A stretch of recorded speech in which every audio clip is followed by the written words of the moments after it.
coba saya tanya, di sini ada nggak yang nggak pernah ngutang? Pasti pernah semua. Negara punya hutang. Ibu bukan saya gimana?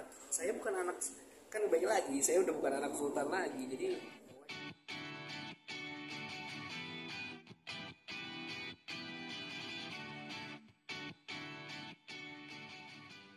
ya alhamdulillah, makanya kan prinsipnya dari awal kan sebenarnya memang tidak pernah berujung. Karena kan ini sebenarnya faktor tidak ada diskomunikasi. Jadi buat saya tadi kita sudah bicara didampingi sama Pak Kasar, Pak Kanit, sama saya juga Mas Kris, terus juga ada teman-teman lain di atas. Intinya bahwa pada dasarnya kedua belah pihak antara saya dan manajemen dan pihak kalian juga tidak pernah ingin ribut. Cuman kan kita mencari waktu yang tepat karena ini sudah mengikuti proses hukum. Jadi sebagai warga negara yang baik saya juga harus melalui prosedur yang sudah ditetapkan. Makanya saya belum bisa kemarin bicara di media supaya tidak jadi informasi yang salah. Kalau saat ini kan sudah clear alhamdulillah dan sudah diputuskan juga, kita sudah dapat suratnya juga dari pihak Polres Jakarta Utara. Jadi buat saya baru saya bisa enak gitu. Nah ini kan salah satu ya mungkin yang kemarin-kemarin kan juga ada beberapa yang dia membawa-bawa nama kakak gitu dalam penipuan. Kalau saya bilang kan gini ya, ini saya didampingi sama pengacara saya Mas Kris. Saya nih ngomongnya, setiap orang punya hutang dan alhamdulillah semuanya masih teman saya. Saya bisa berkomunikasi sama mereka. Tapi kalau saya dibilang menipu, buat saya dasar hukumnya apa? Kan itu harus disampaikan dan harus dibuktikan secara hukum. Jadi buat saya, tapi saya kembali lagi, saya kan tidak lahir dari seorang bisa dibilang musisi yang pengen cari sensasi. Tugas saya adalah berkarya. Jadi saya mau serahkan semuanya kepada pihak hukum dari manajemen dan mungkin nanti akan menanggapi satu-satu, mungkin bisa disampaikan sama Mas Kris ya. Jadi begini, terkait yang lain selain dengan Cleo ya, itu kan secara hukum yang baru bermasalah atau yang baru naik secara hukum adalah Cleo. Yang lain itu tidak ada yang sampai melaporkan. Jadi kami hanya berharap bahwa mereka tidak boleh asal bicara. Sekarang ini Mas Reza masih tetap memaafkan mereka, tetapi ke depan kalau mereka berbicara mendahului putusan pengadilan dan mencemarkan nama baik klien kami, pasti kami laporkan. Tapi sekali lagi itu bukan ancaman, hanya mengingatkan. Ya karena gimana pun Mas Reza tetap berpikir kita nggak mau berurusan dengan hukum. Dan ke depan kalau ada pihak-pihak yang memang punya masalah dengan Mas Reza, hubungi saya nggak apa-apa. Kita duduk bersama. Nah, jadi tidak perlu langsung ke media, langsung menyatakan atau langsung mendiskreditkan klien kami sebagai seseorang yang tidak baik. Gitu, ya, duduk dulu bersama dengan kita, permasalahannya apa, kalau bisa diselesaikan kita selesaikan. Gitu. Jadi kita ingatkan kepada pihak-pihak yang tidak mematuhi proses hukum, maka punya konsekuensi hukum tersebut. Saya kan juga punya keluarga ya. Kalau rasanya masih alhamdulillah bukan santai ya, tapi lebih kepada setiap orang punya hak berbicara. Saya sering komunikasi juga sama Mas Kris, baiknya seperti apa. Tapi kembali lagi, mudah-mudahan semuanya bisa komunikasi dengan baik. Karena saya yakin mereka itu orang-orang yang sayang sama saya. Saya juga sayang sama mereka, cuma mungkin saya nggak tahu lah. Karena kan viral-viral ini juga saya nggak pernah buat ya, saya cuma sharing aja.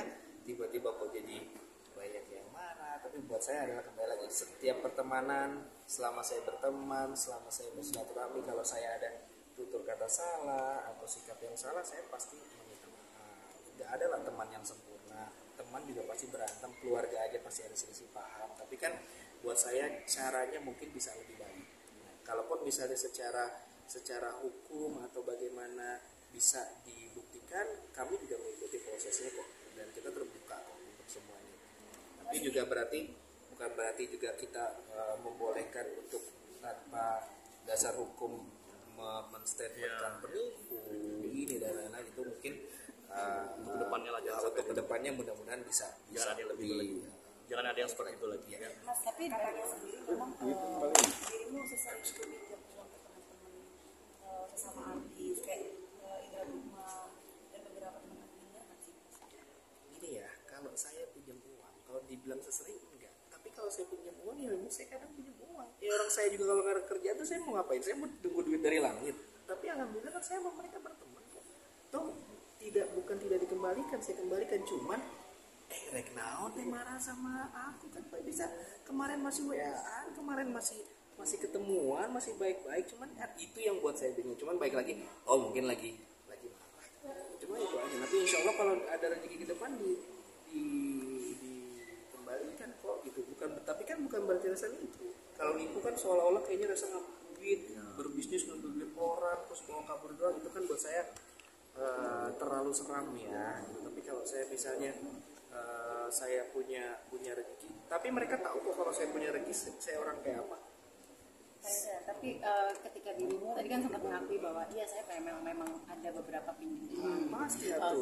Tapi ada komunikasi nggak sih dalam arti mau mengembalikan nanti ya, begini ada obrolan perjanjian? Ada gitu. dong. Kalau perjanjian kan nggak, ini antara teman. Intinya kan saya tidak hilang, saya masih di sini. Coba saya tanya, di sini ada nggak yang nggak pernah ngutang? Pasti pernah semua. Negara punya hutang. Ibu bukan saya gimana? Saya bukan anak, kan baik lagi, saya udah bukan anak sultan lagi. Jadi tapi kan kembali lagi ya, saya masih berkomunikasi kok.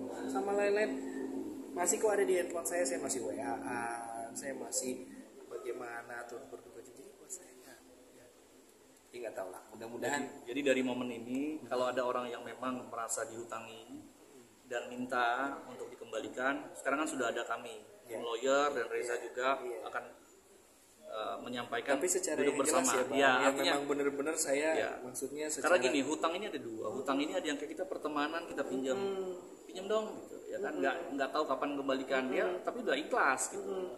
Nah, ada yang memang secara tertulis jangka waktunya sekian harus dibalikan. Nah, jadi ayo kita duduk bersama, jangan menggunakan media untuk memprovokasi, ya kan. Reza lagi terpuruk lalu diprovokasi, jangan, kasihan. sama satu lagi sih mungkin ya, saya kemarin sudah ngobrol sama Bang Kris, mungkin kita juga akan ada tindakan tegas sama yang betul-betul saya hutangi, sama yang tidak pernah saya berhutang dan bilang saya punya nipu ke dia. Itu nanti mungkin kita akan nantilah kita buktikan. Buat saya kan, saya diam karena saya nggak mau masuk room yang seperti ini ya. Saya cuma pengen berkarya, saya cuma viral ini juga saya nggak buat. Tapi kembali lagi kepada teman-teman yang memang saya punya sangkutan, saya memang akui, saya udah sebutkan kok sama pengacara saya, dan insya Allah pasti kita kembalikan bersama. Tapi kalau yang tidak ada dan saya lihat, saya perasaan saya nggak pernah berurusan sama orang ini, perasaan saya nggak pernah punya ada sangkut paut dengan orang ini, kalaupun ada pun sudah beres. Nah itu kan harus dibuktikan ya.